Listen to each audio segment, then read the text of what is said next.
Hello, and welcome to Trekking into Literature, audio podcast where I ask myself Leonard Nimoy's famous question, where does Star Trek want to take me now? And answer it by following LeVar Burton's even more famous advice to take a look.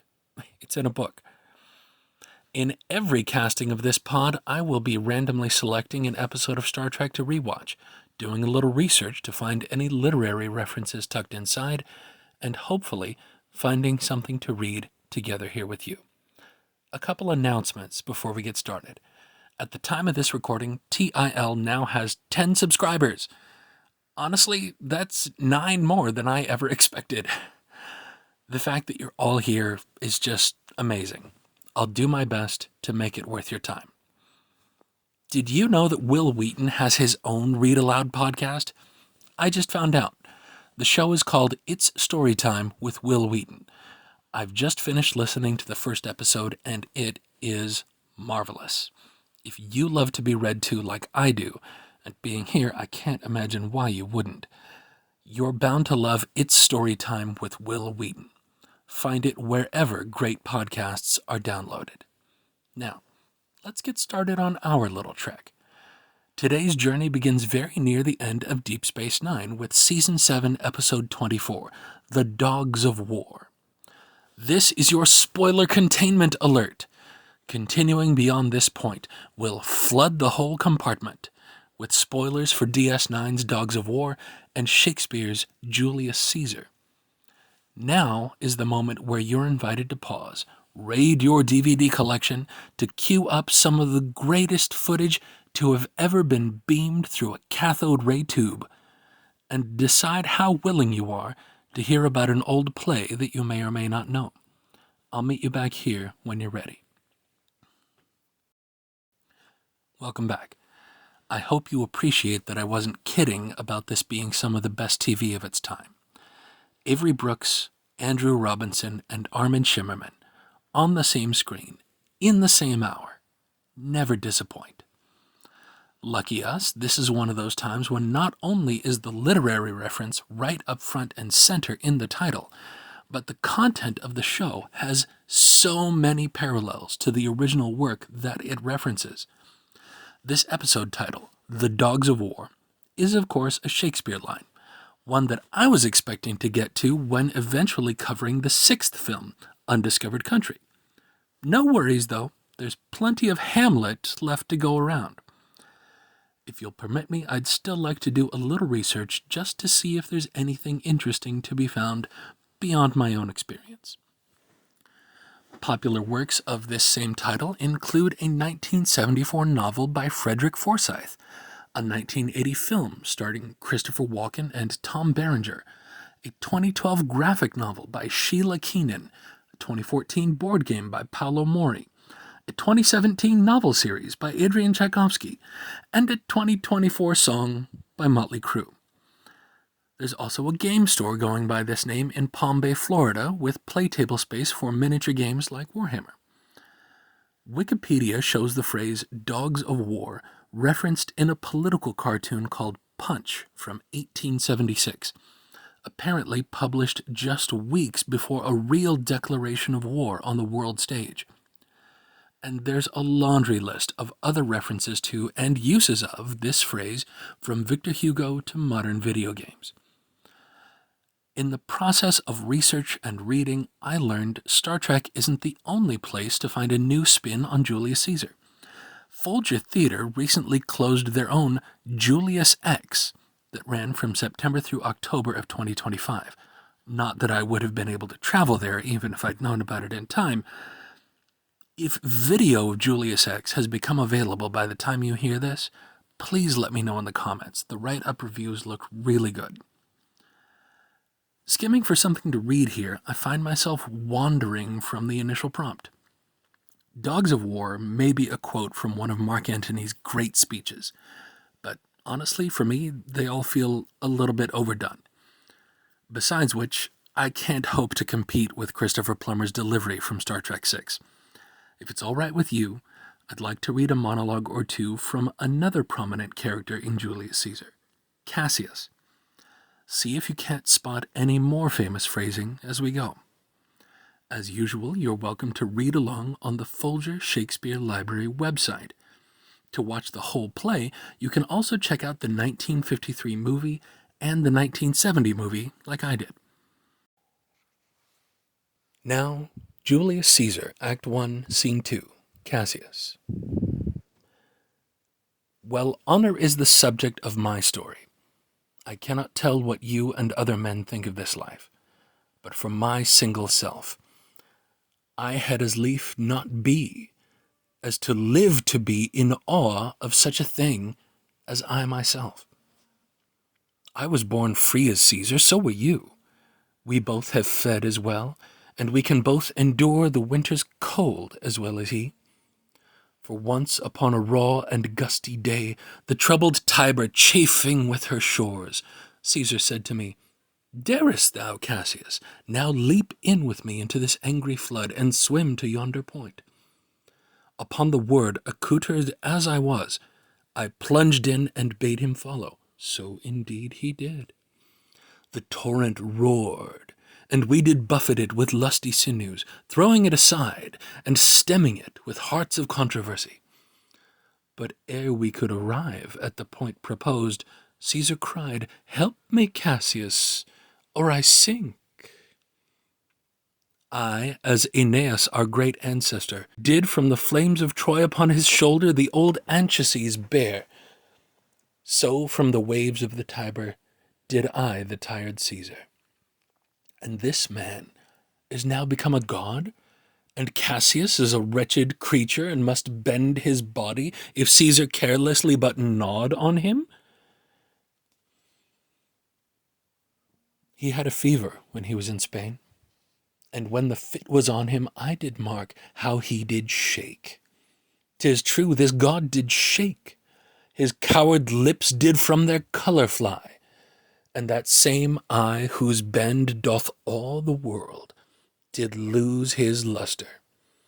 I did hear him groan.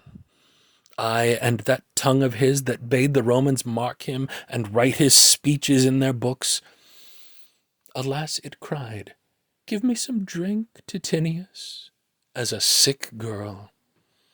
Ye gods, it doth amaze me, a man of such a feeble temper should so get the heart of the majestic world and bear the palm alone.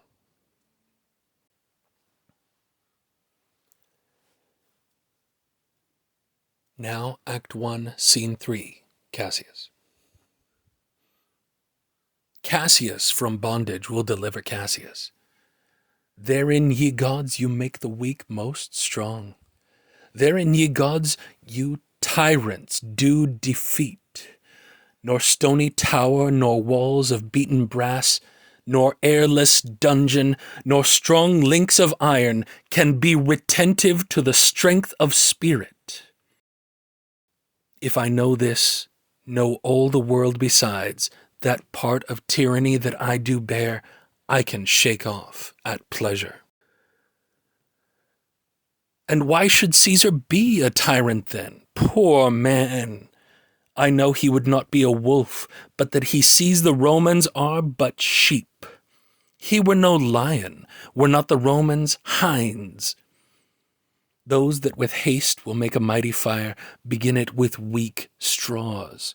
What trash is Rome, what rubbish and what offal, when it serves for the base matter to illuminate so vile a thing as Caesar. But, O grief, where hast thou led me? Perhaps I speak this before a willing bondman? Then I know my answer must be made.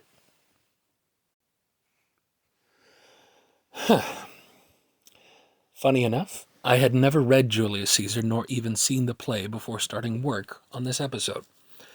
There's so much going on, not just in the play, but in how DS9 made an homage to it.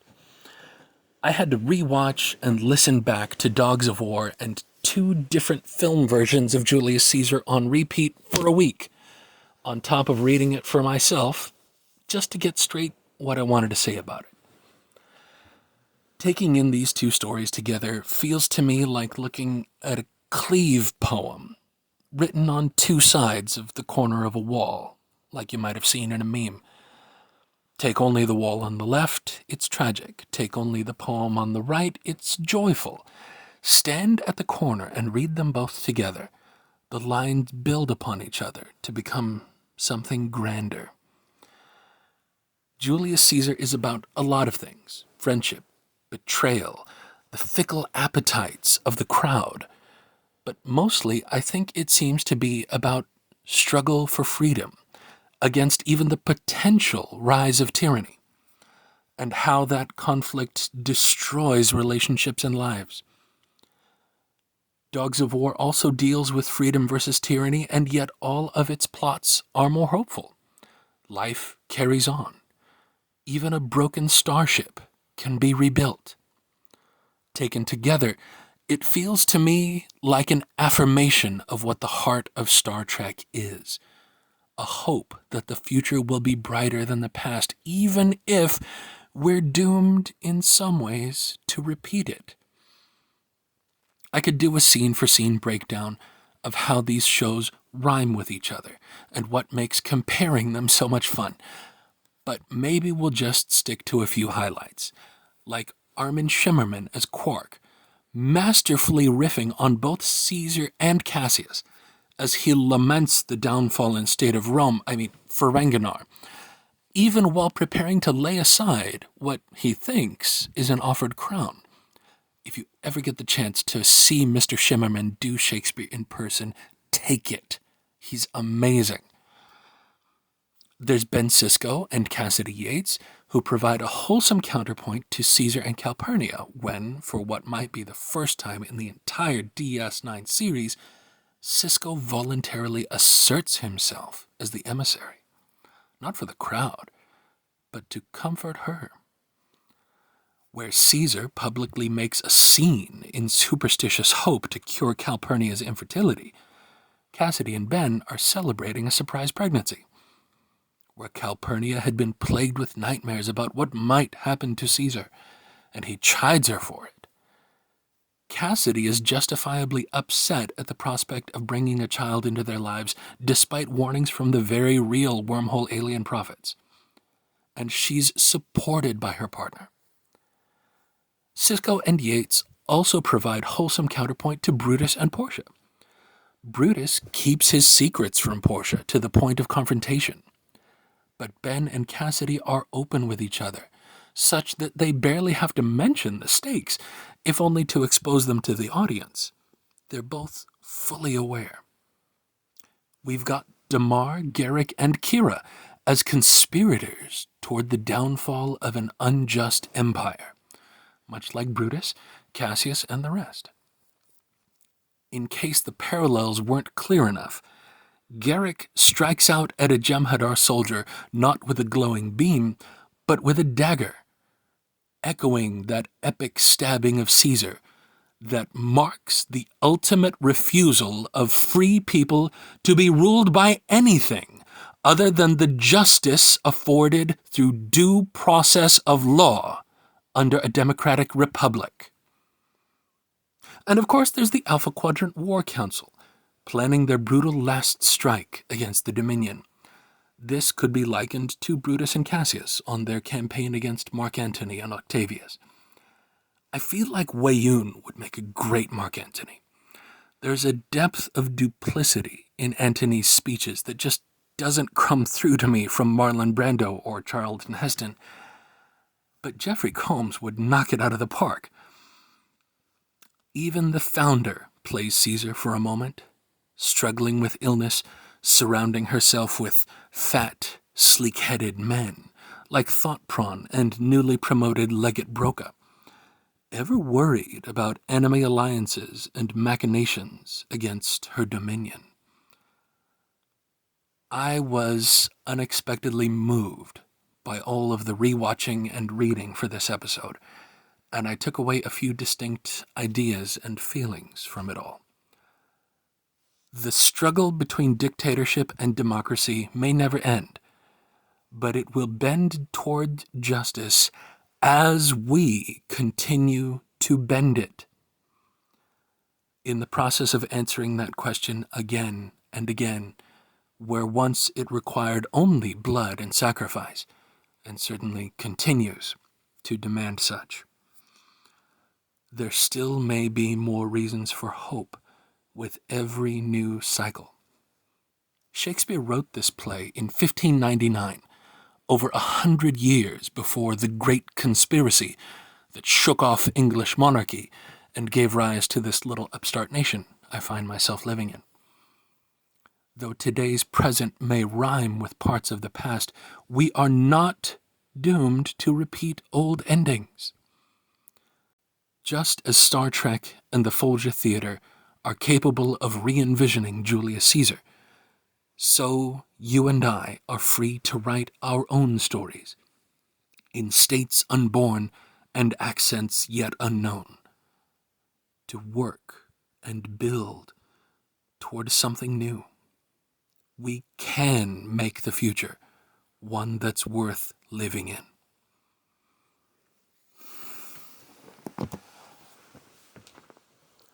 Well, what did you think of DS9's Dogs of War? Had you gotten into Julius Caesar before this? How do you feel about the two shows together? Did you notice Cassius dropping any famous lines you might have heard in more modern times? Please share in the comments. I'd love to hear it. If there's anything you would like to hear added to this show, let me know. It's your show too. Let's give something a try. Thank you for joining me on this trek into literature. Thanks again to Wikipedia, the Internet Archive, and the Folger Shakespeare Library for actively preserving history, posting and hosting facts and stories free of charge on the open internet. It truly is a service with value beyond measure. Please join me again as another roll of the dice takes us to Deep Space Nine Season 1, Episode 14, The Storyteller. But that will be a story for another time. Until then, my friends, live long and prosper.